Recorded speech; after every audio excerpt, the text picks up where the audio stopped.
दुनिया में जिस तरह लोग मुख्तलिफ़ मज़ाहिब को अपनाते हैं, इसी तरह बहुत से लोग ऐसे भी हैं जो मुख्तलिफ़ वजूहात की बिना पर अपना मज़हब छोड़ने का फ़ैसला करते हैं। कुछ काबिल ज़िक्र मशहूर शख्सियात भी ऐसी मजहबी तब्दीलियों से गुज़री हैं।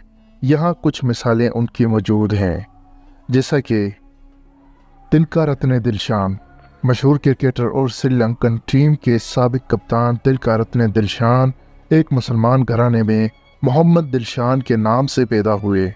वो एक मुसलमान बाप और बुद्ध माँ का बेटा था। अपनी मुसलमान परवरिश और यहाँ तक कि कुरानी इल्म हासिल करने के बावजूद दिलशान के क्रिकेट के शौक़ ने अपने कोच के मशवरे पर अमल करते हुए इसे बुद्ध मत अपनाने पर मजबूर किया। नंबर दूसरे पे हैं ज़ैन जवाद मलिक, जिसे ज़ैन मलिक के नाम से भी जाना जाता है। एक बरतानवी गुलकार और मकबूल बॉय बैंड विन डायरेक्शन के मुताबिक रुकन की परवरिश एक इस्लामी घराने में हुई। वो अपने वालिद के साथ कुरान पढ़ता और नमाज पढ़ता था।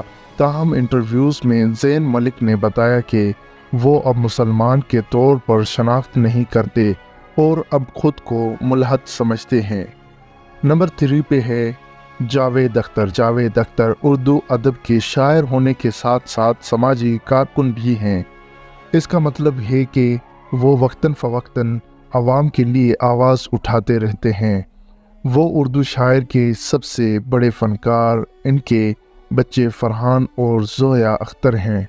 दोनों ने बॉलीवुड में अपना कैरियर बनाया, लेकिन दिलचस्प बात यह है कि इनकी पैदाइश और परवरिश मुस्लिम थी। लेकिन अब कई इंटरव्यूज़ में बरतानवी गुलकार और मकबूल बॉय बैंड विन डायरेक्शन के साबिक रुकन ज़ैन मलिक की परवरिश एक इस्लामी घराने में हुई। वो अपने वालिद के साथ कुरान। नंबर 4 नरगिस दत्त। नरगिस दत्त बहुत काबिल फ़नकार हैं। नरगिस ने अपने साथ काम करने वाले एक अदाकार से शादी की जिसका नाम सुनील दत्त था। ख्याल किया जाता है कि नरगिस के सेट पर आग लग गई थी। सुनील दत्त ने अपने ख़तरे पर खेलकर नरगिस की जान बचाई थी। यही वो चीज़ थी जो इनकी शादी की वजह बनी। संजय दत्त इनके 3 बच्चों में से एक हैं। नरगिस ने शादी होते ही अपना मज़हब तब्दील कर लिया और नरगिस से निर्मला दत्त तक नाम भी रख। नंबर 5 फातिमा सना शेख।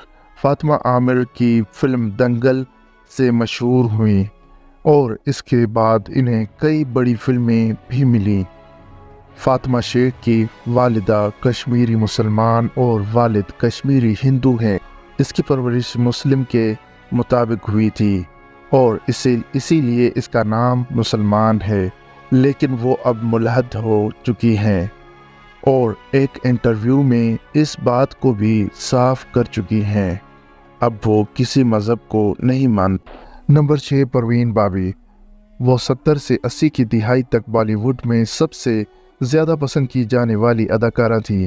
परवीन बाबी इस दिहाई में अपने बोल्ड मनाजिर के लिए ज़्यादा मशहूर थी। वो एक मुसलमान घराने में पैदा हुई थी और इस्लाम की बहुत सख्ती से पैरवी करती थी। गुरुजी, जिनका नाम यूजी कृष्णामूर्ति था, एक अकीदतमंद था और बाद में इसने इस्लाम छोड़कर ईसाईयत इख्तियार कर ली। नंबर 7 तस्लीमा नसरीन। तस्लीमा बहुत मशहूर लिखारी हैं। वो पाकिस्तान में पैदा हुई एक मुस्लिम घराने में परवरिश पाने वाली बड़ी तस्लीमा ने MBBS की डिग्री हासिल की, लेकिन वक्त के साथ साथ इसके ख़यालात बदल गए।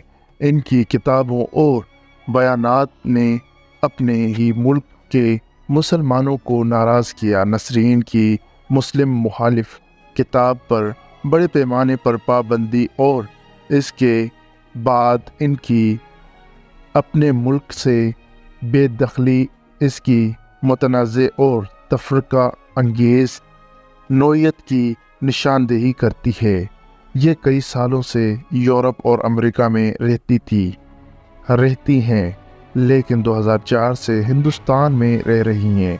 دوستو یہ تھے 7 مسلمان جو ہندو یعنی کہ ہندو اور دوسرے مذہب کو جنہوں نے اپنایا، مسلمان ہوتے ہوئے دوسرے مذہب کو، پیارے اسلام کو چھوڑ کے دوسرے مذہب کو اپنایا۔